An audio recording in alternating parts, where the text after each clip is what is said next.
Hey, what's up everyone? It's Beni Resendiz, co-producer here at the GOP party of Bexar County for Communications and Media. And today we have Darren Parra, president or chairman of the Republican Party of UTSA. Darren, thank you so much for being here. Thank you for having me, Beni.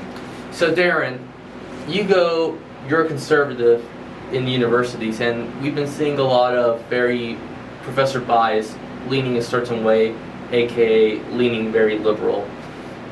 How has your experiences been at UTSA personally about having the courage to share your political conservative beliefs? Sure. Well, it's about my second year at UTSA, and as I said earlier, the College Republicans, I basically inherited it from a friend. He turned it over to me, and I basically had to step up in a leadership role and build the clientele back. I have a few members under me, and it's been a very big honor.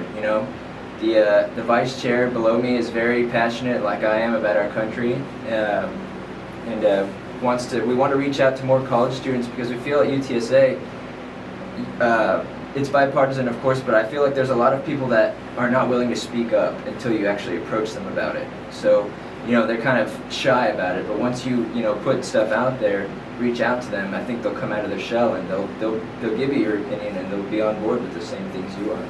That's very courageous and very noble of you to do, Darren, because there's a lot of Republicans or conservatives in colleges who are afraid of receiving backlash for only sharing their opinion. Right. So this obviously November is a big election for us. Big month, yes. So with the entire problem of if schools are going to open, if universities are going to do in person, you were telling me that UTSA is going to do a mixed bag of online classes and in-person classes.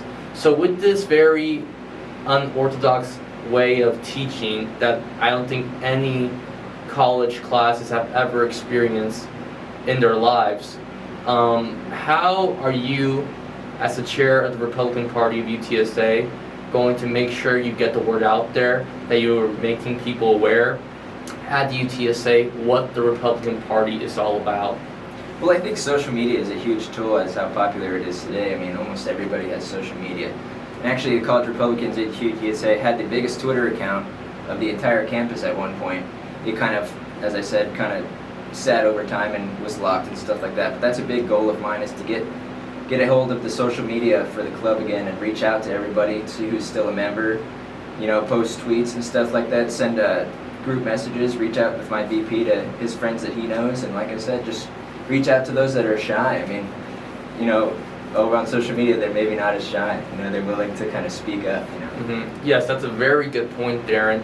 And also, so you believe a lot in what the Republican Party stands for. Yeah. If not, you wouldn't be the chair. Right. So what issues really stood out to you that the Republican Party stood for, that you said to yourself, I'm a Republican? Well, I just think of it as I'm a big fan of the USA. I mean, I think about our saying, land of the free, home of the brave. We're all free, and we're all known, land of the free, home of the brave. We're all free, and the amendments that are given to us, we could say whatever we want. We're free to do that. I'm a big supporter of our military. I think, when our president says we're the greatest military in the world, he's not wrong. Our military is actually great. Our flag and the things we stand for, we're just absolutely great, and I'm a huge patriot about that. I'm 100% USA all the way. That's great. That's really great, Darren. So obviously the left, and there's a lot of people who have an image of Republicans that isn't accurate, more of a stereotype of what they think Republicans are.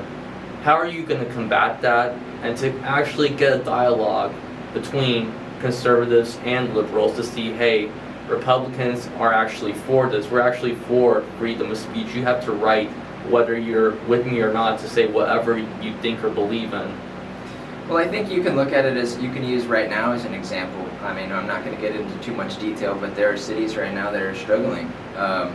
Big cities that were once great economies that are struggling, and their leaders are just letting it go down. When these Republicans, their message is to make everything better, make the community better, reach out to the population, build back our police system. It's all for the better of the people. What I think the message is out there. Their message is very clear. They just want the best for their populations. when other people would rather let it go downhill. So Yeah. I think that the overlying message of the Republican Party is it's really just the truth, that it's the right way, that they're the right side of the spectrum. They're leading, they want to do things right. It's all the right way. And based off of my experiences personally, when there's an open dialogue between Republicans and Democrats, there's actually a lot of common ground. I believe that a lot of this country's kind of libertarian, but a lot of the policies that a lot of Democrats in power, in high power, are pushing, I don't believe a lot of people actually believe in, you know? So I believe, and it's also, there's a lot of diversity in the Republican Party. It's just that media and opponents are pushing a false narrative of what or who is a Republican. Right. And I think that's something I applaud you in trying to combat and showing the true face of the Republican Party. Before we go, is there any last thought or opinion you want to share to the people, to anyone in your my age group that you want to share who's afraid to speak out about his or her opinions? Well, I will say something I saw on Facebook from a friend of mine I went to high school with. She posted a very interesting quote. I never thought there was something that she would say, but she said, it was kind of an argument, and she said, we're all in this together. We can be on both sides of the spectrum, but in the end, we're all hopefully can unite and help each other out in the long run. We're not, of course, there's obviously set sides, but I mean, in the long run, we're all in this together. So we are in control of where we're going to take our country, regardless of differing opinion. I thought that was a great line. I've never thought of it like that. We can have strong leftist views and strong right views, but in the end, we're all living together in the same population. It all affects us in the long run. So yeah, that was very inspiring, Darren. Regardless of race or religion, at the end of the day, we all bleed the same red, white, and blue blood. That's right. So thank you so much for being here. We're gonna have Darren's info here at the bottom, below on the link.